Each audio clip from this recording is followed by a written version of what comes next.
mémoire. Comme tu le sais, l'objectif avec la philosophie pour enfants, c'est bien de mettre en place un parcours philosophique tout au long de la croissance de l'enfant. Ouais. Et ce n'est pas du tout l'idée d'avoir quelques interventions ponctuelles. C'est quelque chose qui doit faire partie du paysage éducatif. C'est pour ça qu'on considère souvent que cela nécessite la mise en place d'une pratique sur la durée. Mhm. Et en lien avec cette idée, on peut voir que c'est très important de mettre en place une mémoire individuelle et une mémoire collective. Oui. Alors, est-ce que tu peux nous éclairer sur le rôle de la mémoire, justement, individuelle et collective dans la pratique philosophique? Ben, sur la mémoire individuelle et collective, je ne sais pas si je peux éclairer vraiment, mais en tous les cas, sur l'importance de la mémoire dans un processus comme celui-là, je pense que c'est effectivement très important, dans le sens où, quand on met en place une communauté de recherche avec les enfants, l'accent est mis davantage sur le processus de recherche en tant que tel que sur les réponses auxquelles on arrive, puisque ces réponses, de toute façon, elles reviendront, elles se reposeront par le biais des questions qui vont venir avec, et tout. Alors, ce que les enfants se souviennent de fois en fois et de plus en plus, c'est moins les réponses auxquelles ils sont arrivés que le processus et surtout les habiletés que ce processus présuppose, qui vont être reprises et reprises et reprises et reprises et reprises.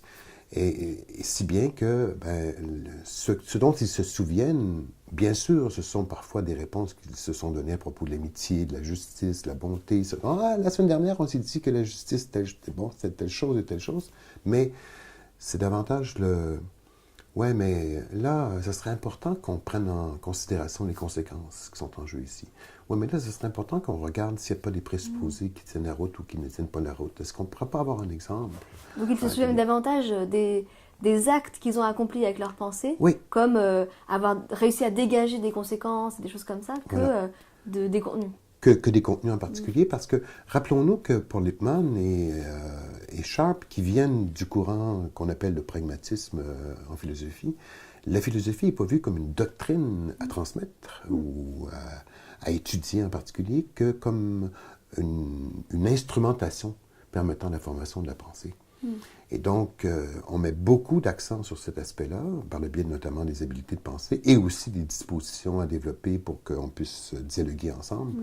Et si bien que s'il y a une trace profonde qui s'installe, qui fait que on peut parler d'une mémoire qui se remplit, c'est une mémoire de l'instrument davantage qu'une mémoire de ce à quoi on peut aboutir grâce à ces instruments-là.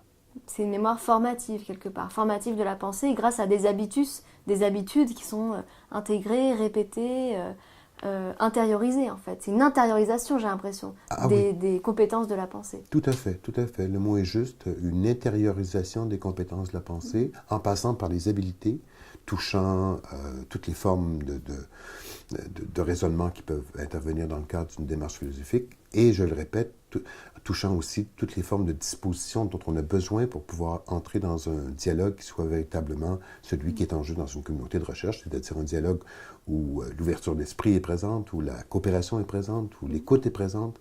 Et c'est cela qui, peu à peu, devient de plus en plus présent, imprégné chez les enfants.